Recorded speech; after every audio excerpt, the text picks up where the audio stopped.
রাধে সবাইকে, গোপাল সোনাদের ইউটিউব চ্যানেলে তোমাদের অনেক স্বাগত। প্রথমেই বলো তোমরা সবাই কেমন আছো? আশা করছি রাধারানীর কৃপায় তোমরা অনেক ভালো আছো। আমিও খুব ভালো আছি আর গোপাল সোনারাও ভীষণ ভালো আছে। দিন পর আজ চ্যানেলে একটা বড় ভিডিও আপলোড হলো। লাস্ট করেছিলাম জন্মাষ্টমী পার্ট 2তে, তারপর থেকে আর কোনো রকম বড় ভিডিও করতে পারিনি। জানি তোমাদের অনেকের অভিযোগ জমে আছে এর জন্য। তোমাদের মধ্যে অনেকে তো কমেন্টও করেছো, দিদি বড় ভিডিও আপলোড করো, বড় ভিডিও আপলোড করো। তোমাদের সবার রিকোয়েস্টে আজ সত্যি একটা চ্যানেলে বড় ভিডিও দিতেই হলো। চলো ভিডিও শুরু করার আগে তোমাদের একটা কোয়েশ্চেনের উত্তর দিয়ে দিই। আমি কেন এতদিন চ্যানেলে বড় ভিডিও আপলোড করিনি? তার প্রথম উত্তর হিসেবে তোমরা ধরেই নিতে পারো ওয়াইফাই প্রবলেম। যেহেতু আমার নিজস্ব কোনো ওয়াইফাই নেই, আমি একটা জায়গায় গিয়ে আমাকে ভিডিও আপলোড করতে হয়, সেখানে যাতায়াতের একটা প্রবলেম থাকে আর সেখানে নেট সবসময় কানেক্ট থাকে না, তাই তার জন্য দিতে পারিনি। আর সেকেন্ড যদি বলতে পারো তো আমার ফোনে স্টোরেজের প্রবলেম, স্টোরেজ ঠিকঠাক থাকে না, অনেক সময় স্টোরেজ ফুল হয়ে যায়। যাই হোক, চলো অনেক বকবক করে ফেলেছি, এবার ভিডিওটা স্টার্ট করা যাক। আজকের ভিডিওটা হতে চলেছে শীতকালের সকাল থেকে রাত পর্যন্ত গোপাল সোনাদের সেবার ভিডিও। আমার বাবুরা সবে মাত্রই ঘুম থেকে উঠেছে, আর ঘুম থেকে উঠে ক্যামেরা দেখতে আমার বাবুরা একদমই পছন্দ করে না, মুখগুলো একদম ভার হয়ে থাকে, তাই একটুখানি ঝলক দেখিয়ে আমি ক্যামেরা ওদের থেকে সরিয়ে নিয়েছি। শীতেতে আমি এই ময়শ্চারাইজারটাই ওদেরকে অ্যাপ্লাই করি, হিমালয়ার এই বেবি ময়শ্চারাইজারটা দারুণ সুন্দর। আর আজ যেহেতু বাইরে অনেকটা ঠান্ডা পড়েছে, তাই জন্য ভিয়ান্সকে মোজাগুলো আমি পরিয়েই দিয়েছি, না হলে ওটা সন্ধেবেলার দিকেই পরিয়ে থাকি।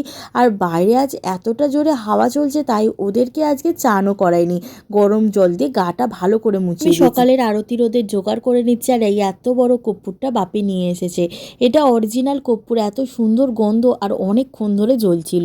তাহলে চলো ওদের আরতিটা সেরে নেওয়া যাক।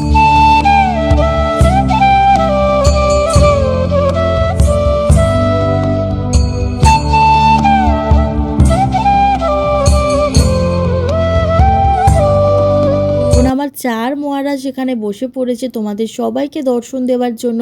তোমরা সবাই আজকের আমার চার পুষ্কর শৃঙ্গার অবশ্যই দর্শন করে। সকালের ভোগে ছিল দুধ আর বিস্কুট, তবে সকালের ভোগটা তোমাদের সঙ্গে শেয়ার করিনি। আর এখন ওদের ভোগ গ্রহণ করাও হয়ে গেছে, ওরা ওদের মতন একটু টাইম স্পেন্ড করুক।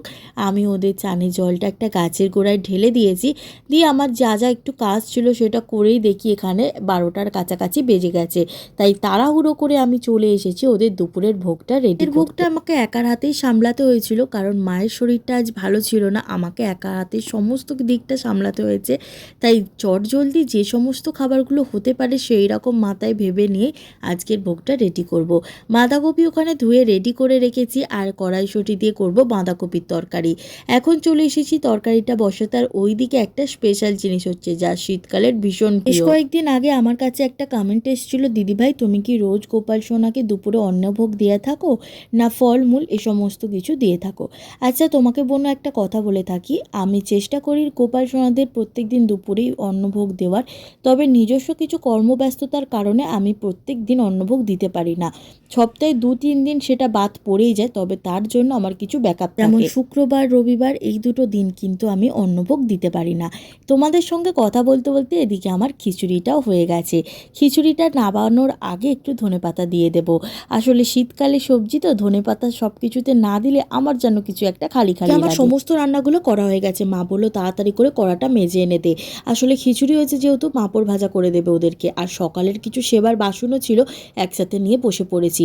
বাসন মেজে হঠাৎই আমার মেজেটু আমাকে ডাকতে আসে। আসলে সেদিন ছিল 9th of December, সেই দিন মিয়া আমরে কিছু কেকের অফার দিচ্ছিল, সেটা নেওয়ার জন্যই কিছু মিয়া আমরে চলে গেছিলাম। ওগুলো কেক বলে না, ওগুলোকে পেস্ট্রি, চকোলাভা, তারপরে ছিল কিছু ননভেজের আইটেম, পনির স্যাটে ইত্যাদি সমস্ত কিছু সেই দিনের জন্য 33 টাকা দিয়ে পাওয়া যাচ্ছিল। আমি কিছুই কিনিনি, আমি শুধু 4টে পেস্ট্রি আর 2টো চকোলাভা কিনেছিলাম। আর বাড়ি ফিরতে অনেকটা লেট হয়ে গেছিলো, এসেই আগে ঝটপট করে আরতি করে গোপাল সোনাদের ভোগ লাগিয়ে দিয়েছিলাম। এর ভোগ তোমরা অবশ্যই দর্শন করে যেও। আজকের ভোগেতে ছিল গরম গরম খিচুড়ি, আলু ভাজা, সাবুর পাঁপড় ভাজা, আর ছিল বাঁধাকপির তরকারি। গোপাল সোনাদের ভোগ গ্রহণ করা হয়ে গেছে, আমি এবার বাইরে চলে যাব ঘরটা গুছিয়ে। আর তোমরা তো সবাই জানোই আমি গোপাল সোনাদের দুপুরে ঘুম পাড়াই না, তবে বেশি শীত পড়লে এবার ওরা দুপুরে কিন্তু ঘুমাবে। আমি ওদের বলেই রেখেছি যে বেশি ঠান্ডা পড়লে আমি কিন্তু তোমাদের বসিয়ে রাখবো না, আমি কিন্তু ঘুম পাড়িয়ে দেবো। বসে পড়েছি খিচুড়ি খেতে, আর আমি যখন খাচ্ছিলাম খেয়ে যা বুঝলাম সমস্ত নুন ঝাল মিষ্টি সব ঠিকঠাকই ছিল। আসলে ওদের রান্না করার সময় যেহেতু আগে থেকে টেস্ট করতে পারি না, তাই একটা মনের মধ্যে ভয় কাজ করে যে ঠিক মতো নুন হয়েছে তো, বেশি ঝাল হয়ে যায় না তো। করার পর আর ক্যামেরা অন করতে পারিনি, আবারও চলে এসেছি সন্ধেবেলায়। এখন ঘরে সন্ধেটা দিয়ে নিয়েছি আর ওদেরকে ভোগও লাগিয়ে দিয়েছি। আজকে পুচকুদের সন্ধ্যের ভোগেতে ছিল বাদাম পাটালি আর দিয়েছিলাম জল। কিন্তু এবছর প্রথম বাদাম পাটালি খেলো, ও আসার পর তো এটা দেয়া হয়নি, আর ও তো এসেছিল একটু গরমের দিক করে, তাই তখন এটা আর পাওয়া যেত না।